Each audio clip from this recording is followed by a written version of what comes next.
the history is there for you to plunder, and it's okay. It's okay to make things up. It's okay not to be an expert because you can find out anything you want. You don't have to write what you know. You can write what you want to know, what you're interested in.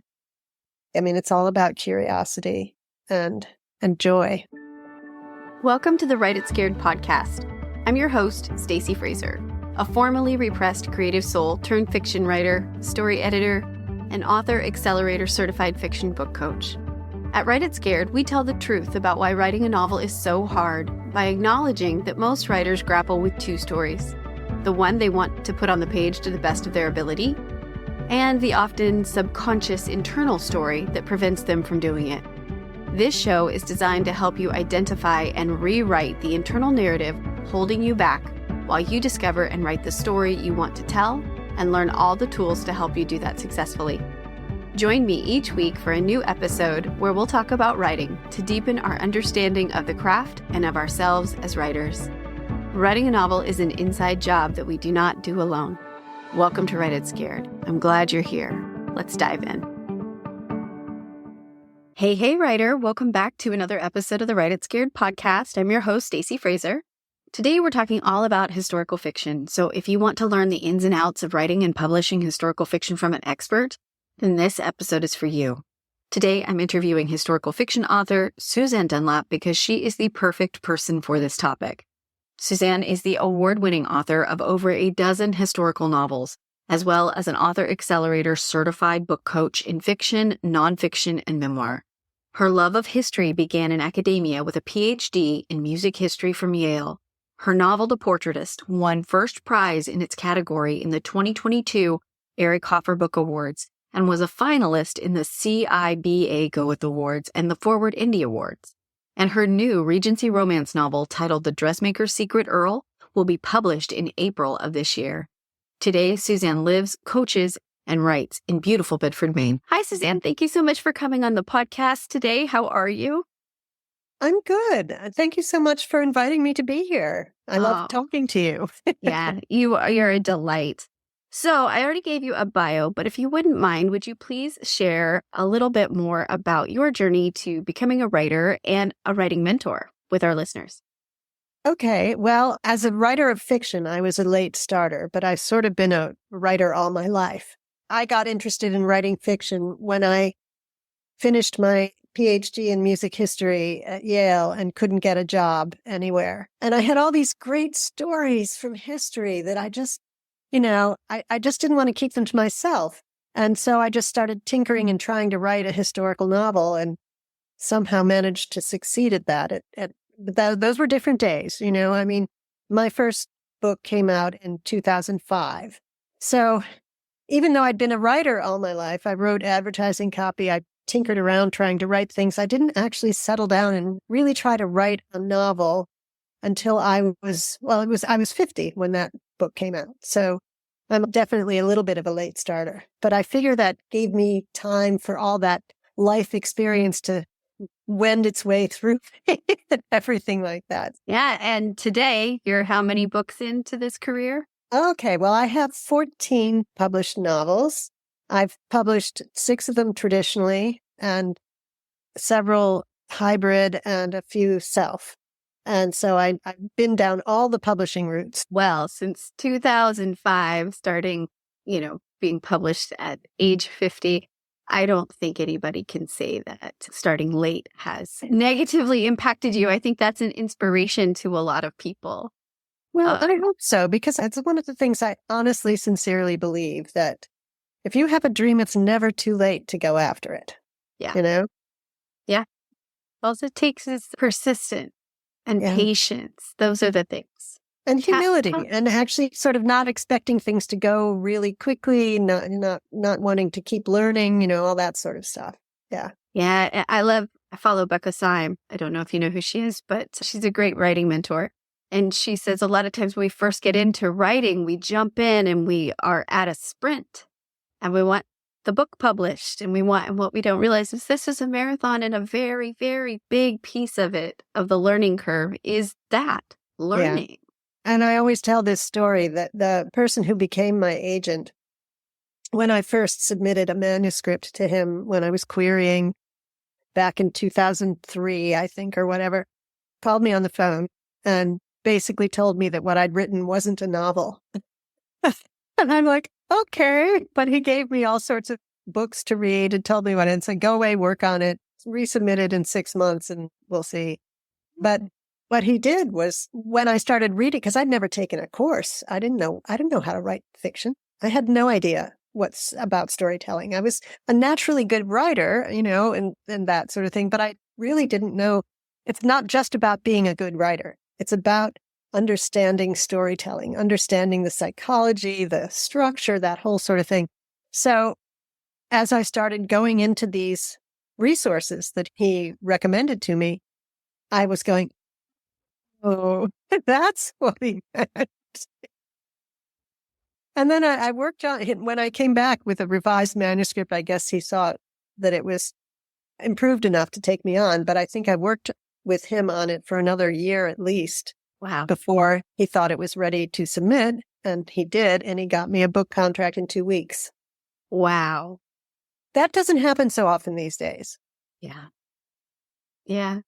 But what an incredible story. And just shows how much there is to learn Yes, here. absolutely. And, I think the most important thing is really staying open to learning and to understanding that there's no done in terms of when you're a writer. You never get to the, okay, I'm finished. I'm here. I'm the writer now. I can just stop and just write. No, I learn new things every day. Every time I read a book, a novel by someone else, I take workshops and courses and do all that kind of stuff myself still, because sometimes the way other people look at things will trigger something and you go, oh, okay. I totally agree. I mean, Yeah, this is a profession where there's no finish line. So we're going to talk about historical fiction because this is what you write and this is what you are extremely good at helping other writers wrap their heads and their hearts around. So what draws you to work and write in this genre? I'm kind of a historian at heart. And, my degree was in a branch of history. And I love doing the research. I mean, what I loved about my graduate work is that you're doing what you eventually want to do. Had been my privilege to go and dig into state libraries in Vienna and Berlin and Prague and places like that. And I loved doing it. So that was what initially drew me to it. And then the other thing that drew me to it was thinking about women's lives in the past and how different or how similar they are to today, and looking for the universal things in that and pulling out the stories. I guess it was a combination of my natural love of history of just about any kind and my curiosity about everyday lives or whatever, or extraordinary lives of especially women in the past. Do you find that is pretty true of writers who gravitate towards historical fiction? Like they have a natural propensity or a natural draw. Their curiosity drives them there. I would say it's not just true of, but it's kind of a necessity. You have to like doing the research because you can't write a historical novel without doing the research, without really getting into the period and digging and digging. The biggest thing that can be a problem is digging too much and going too far into things that aren't going to really help your story because you're so fascinated. You just keep going down these rabbit holes and finding cool things out and it's fun. But if you want to get a historical novel written, you have to find a way to wrangle that and focus it on the story you're actually trying to write. Ooh, we'll dig into that a little bit more. Yeah. Is when is too much, and when is it not enough as far as research goes? Excellent. So let's talk about what a writer needs to be thinking about when they're starting a historical fiction project. Let's say that this is their very first. So what are the components they need to think about, and how would you suggest they go about organizing those components? Well, first you have to decide what period or what period setting, whatever. And you have to really love that period setting, whatever, because you're going to be living in it for a long time. And also the availability and accessibility of research materials for you. Nowadays, so much is available online. And I buy research books all the time. There's some, for my recent one, I had the Italian opera and contemporary ballet in London, 1789 to 1820. And it had this is my passion. I love doing this. And so it gave me stuff that just wasn't available online. So those would be two things. The third thing is that you have to figure out which part of that, very small part of that history period, whatever that you're interested in, is going to make your story. Because it's not enough to say, oh, there's this interesting person. I want to tell people about their life. You have to actually figure out if there's a story in their life, and the story has to have an arc and something, and they have to change by the end of it. It's fiction first. Mm-hmm. Fiction is the noun, historical is the modifier. I never forget when I was first in this world and an aspiring author said, oh, I never put any words into my historical characters' mouths that they didn't actually say. And I went, oh my God, how can you do that?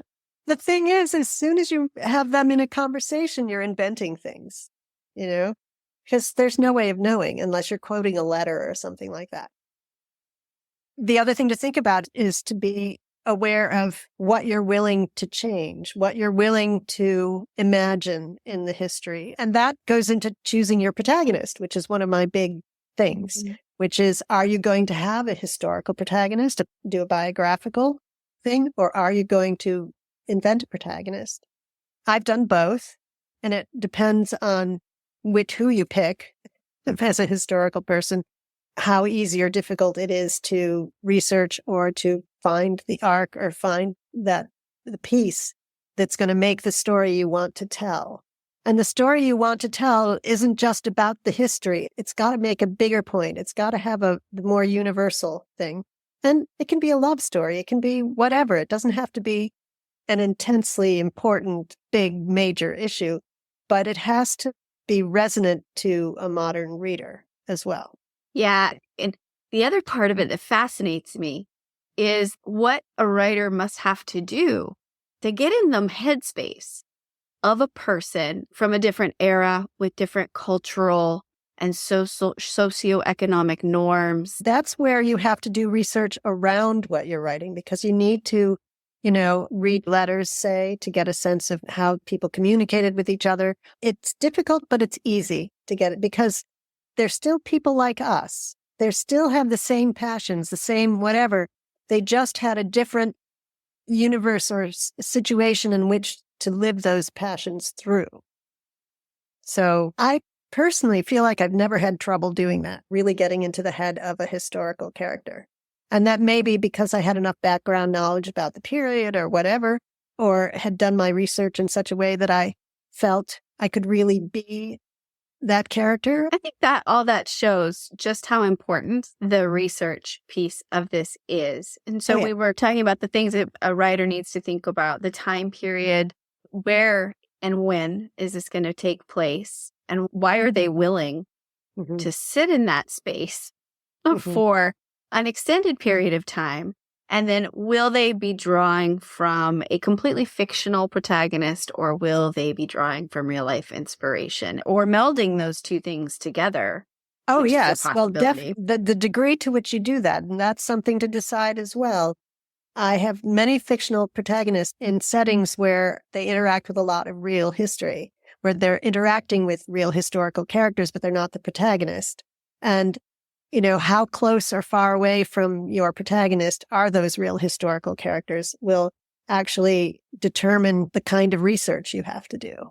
That's a really great point. It's not just enough to be interested in this person's life story and telling it, or be interested in this period of time and showcasing it.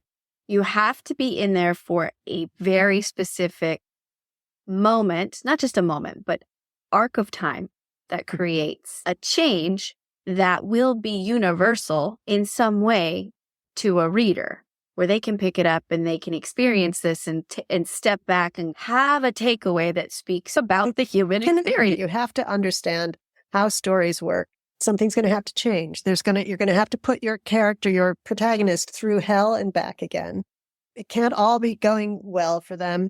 And so thinking in those terms, as you look at your history, your protagonist you've made, what are they going to do? And also, what question are you going to raise in the reader at the beginning that's going to make them want to have it answered enough to keep them dragging them through the story? Yes. And that is a beautiful thing to point out. You have to have your reader's curiosity. Exactly. Yeah. Okay. And you told me an interesting fact that I did not know before we started recording. I assumed that historical fiction was anything written beyond 50 years in the past. And that is not the case.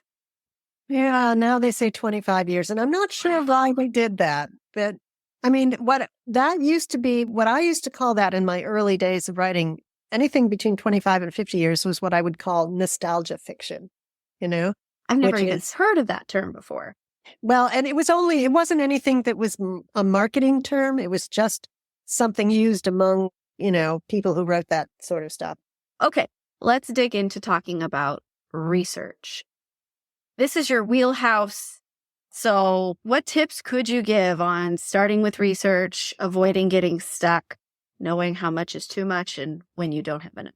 The very first thing that you can do, if you know nothing about a period or about a person or whatever, go to Wikipedia. And I'll tell you why. Because if it's a good article, it will have footnotes and resources. And that's where you're going to find the deeper sources that you need to look at.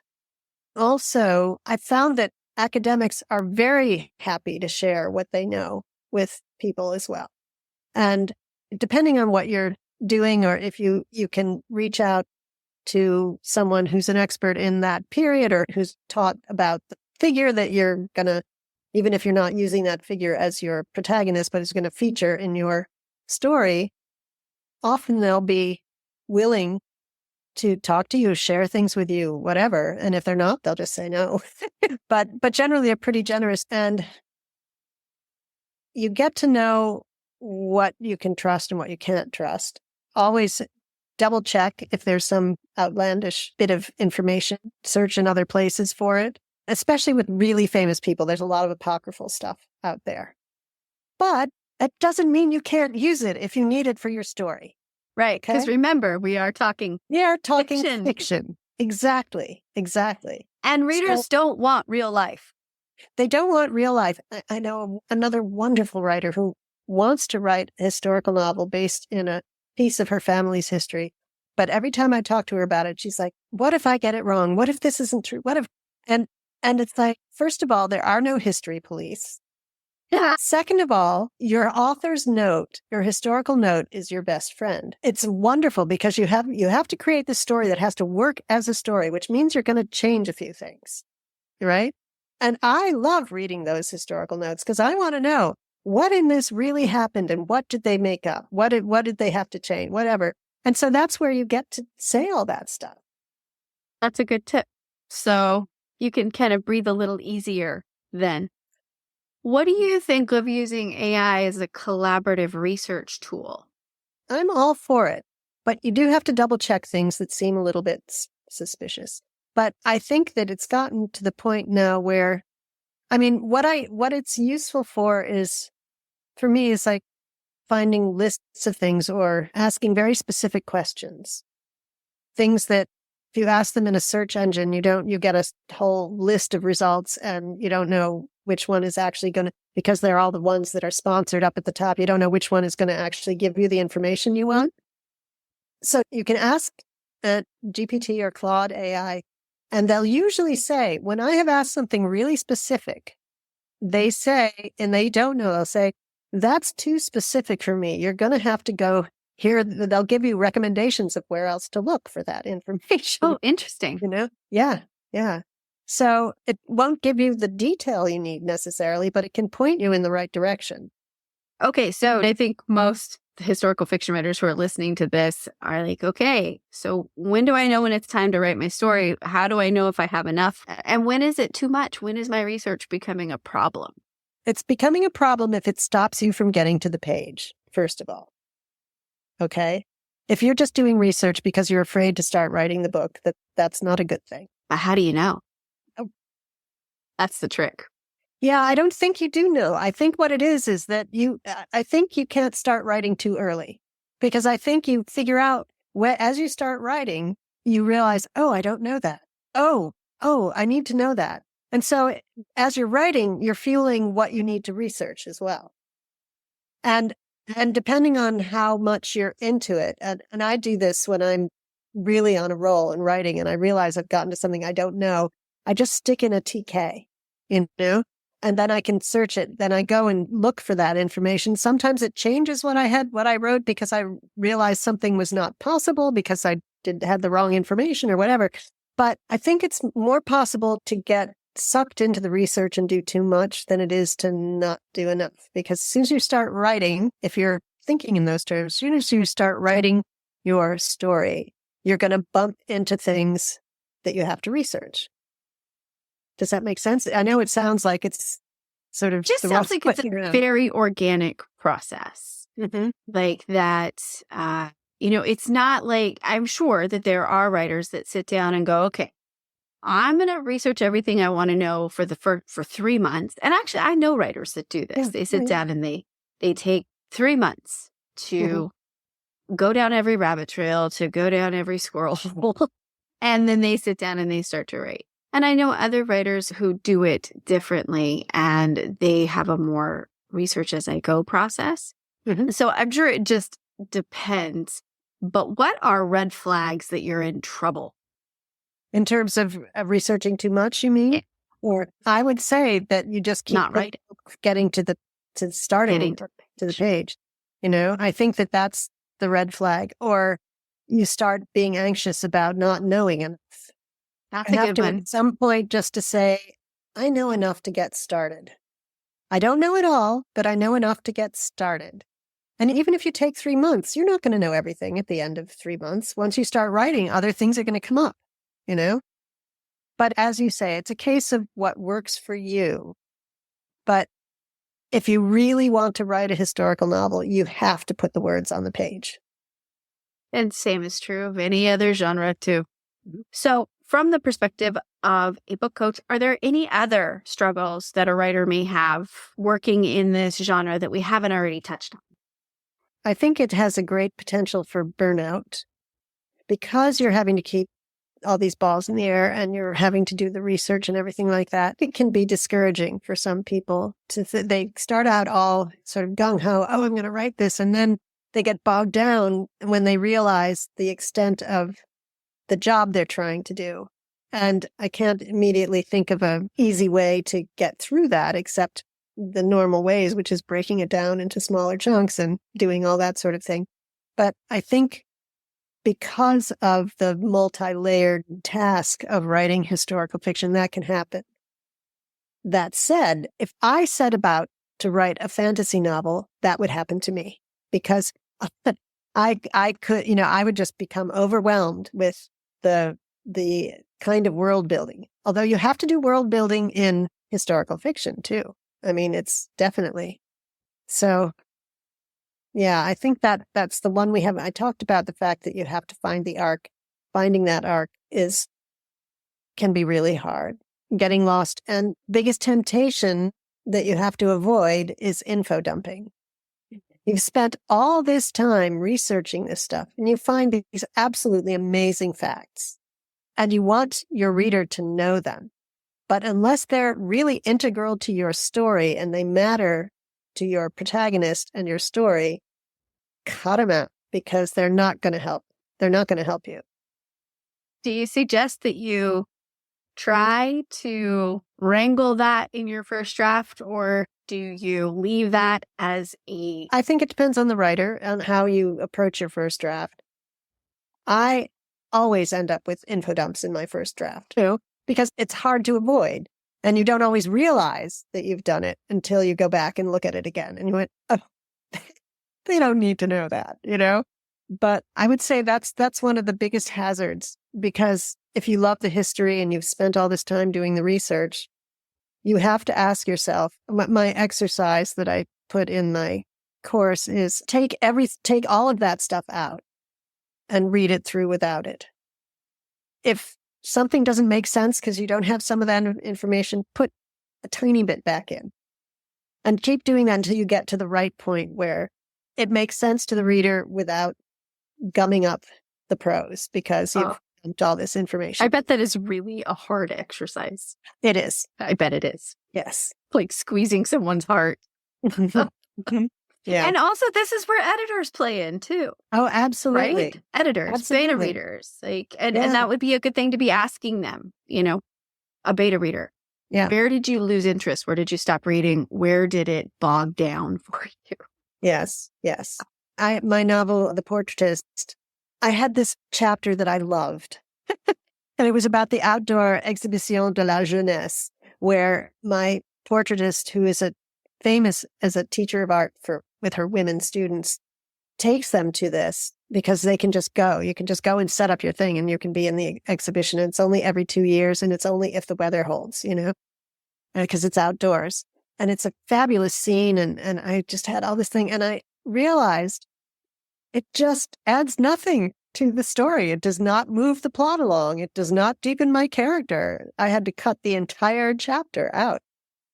But you know what you can do, though, and I never did. I'm terrible. Terrible at sort of promoting my own books. But things like that, you can take and share them with readers as outtakes. Okay. So we're going to transition a little bit out of craft here and talk more about your specific writing process for just a moment. And I understand that you have changed subgenres in historical fiction. Can you share with our listeners a little bit more about that experience?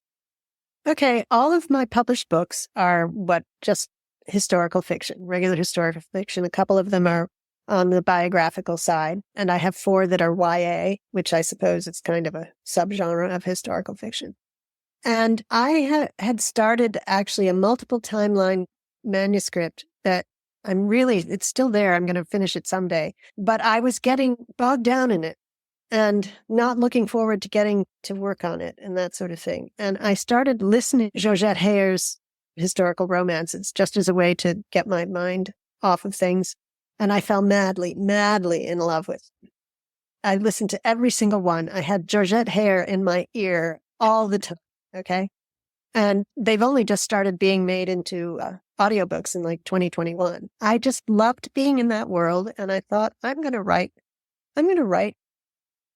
my own, because I've listened to or read all of hers and there aren't anymore. And the modern ones, there's some good ones, but a lot of them aren't quite what I'm looking for, So I started writing. And what that did for me personally, it was pure joy. And these are historical romances. Yeah. It was pure joy. I got to the page and it just poured out of me in a way nothing has for a really long time. And that's really important too. And having that feeling of loving what you're doing. And the thing about historical romance is that it's romance first. You have to adhere to all the romance things that a romance needs to do. You have a trope, you have your beats, you have the meet cute, you have the happy ever after, all that sort of thing. And it's a challenge. It's a really big challenge. Because if you think about it, from the beginning how this is going to end. Yes. So it's not about that. They're going to get together. So the skill is in the how. Making the how different. Yeah, making the how different, really bringing that interiority in and, the desire on the page, that sort of thing. And I don't write steamy, but, Oh, it doesn't have to be steamy to be intimate. Yes, exactly. In any shape or form. Exactly. But a lot of them are. But not mine. I love that. And that's just such a good point, talking about how sometimes writers get discouraged in all, I don't think it matters what genre you're in, but I can definitely see it. You have so many balls to juggle in historical fiction, you're holding so much at one time and getting discouraged that maybe it's okay to pick up something that gives you joy and then go back and forth. Yes. Yeah. Yeah. Exactly. Yeah. Well, I'm glad that it has given that to you. I can tell. Listeners will be able to see your face, but you're just lit up talking about it. That's so exciting. Because it's just fun. That's wonderful. Well, we're going to wrap up. I just wanted to ask you a few final questions. One, a big part of the podcast is dedicated to exposing how difficult writing a novel can truly be, not only from the intellectual standpoint, but from the emotional standpoint. It can be really hard. And I just wondered if you would share a time looking back on your own writing life where you experienced something that was difficult, a hard time, and if you would be willing to share it and how you were able to walk through it.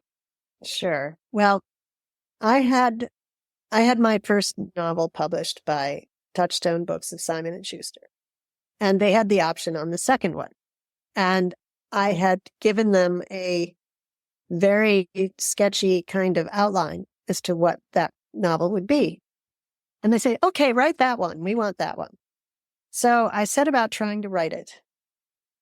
And I couldn't. It just didn't want to come together. I knew vaguely what I wanted it to be. It was something that I'm deeply immersed in. It was called Liszt's Kiss, and it was all about the romantic piano and Chopin and Liszt and Marie Dagout and all this kind of stuff. And it was stuff I really, really was interested in, but I couldn't make it work. And it was 6 weeks before my book was due. My manuscript was due to my editor at the publisher. And my agent said, no, it's not there. It's not working. And I was like, I just burst into tears. I'm like, what am I going to do? And I sat there being the kind of person I am. I was like, let it go. Just think. And I had been trying and trying to write what I thought they wanted me to write. And I just stepped back from that and did a sort of, what if I did this? And I had been locked into the date when a certain composition by Chopin was available, which would have been available to my pianist heroine. I just said, screw that.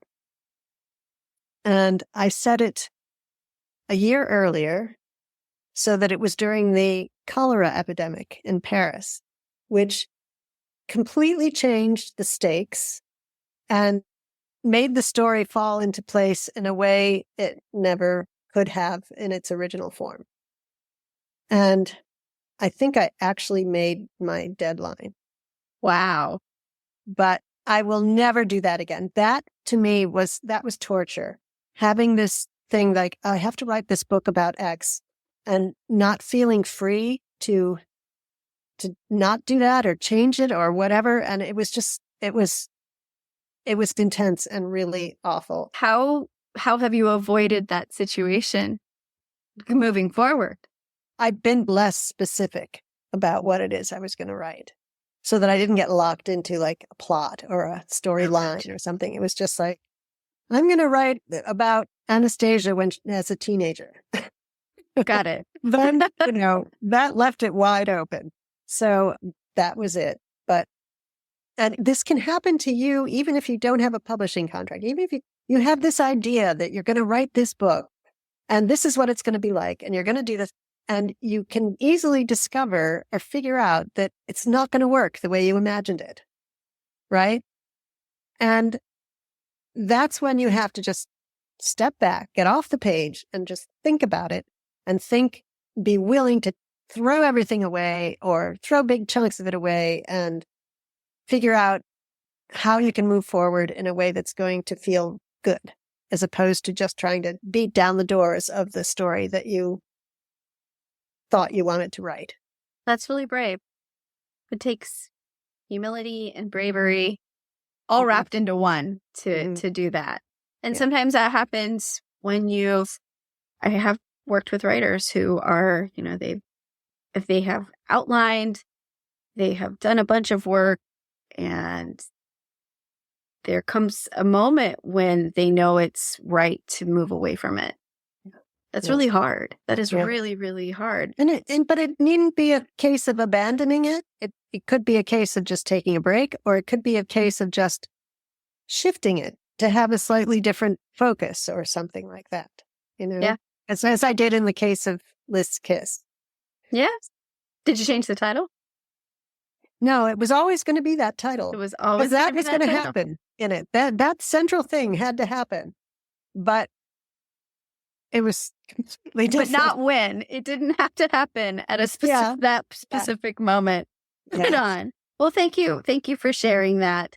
Well, would you please tell us what you're currently working on in your writing life and on the book coaching side? Okay, well, I'm all in for historical romance right now, and I just finished my second manuscript in a series of 3, and I'm avoiding starting the third one because I'm still deeply emotionally in the second one. So that's what I'm working on, and it's with my book coach for a read. It's been beta read and stuff. So there's that. In book coaching, I have a great big course about to be launched into the world. I don't know exactly when this is going to be aired, but on Valentine's Day, I'm launching my own historical romance course, The Heart of Historical Romance.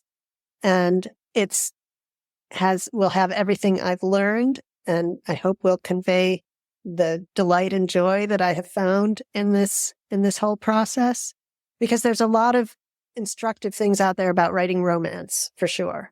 There's Romancing the Beat by Gwen Hayes, which is very useful. And it has the basic structural things that most romances are based on.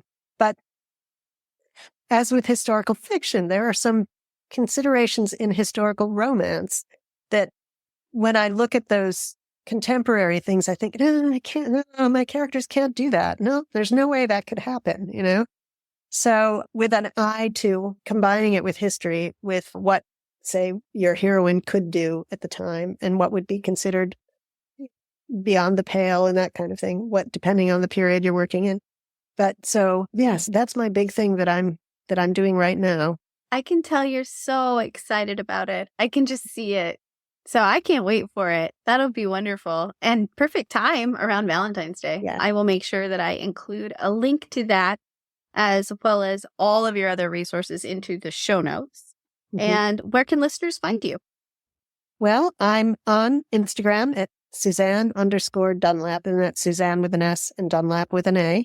I'm also on Facebook, but I tend to stay more on Instagram, and my website is Susanne-Dunlap.com. Right. So that's really the best places to find me online. Well, thank you for being such a wonderful guest and for coming on and sharing your expertise and your passion. You can just see it.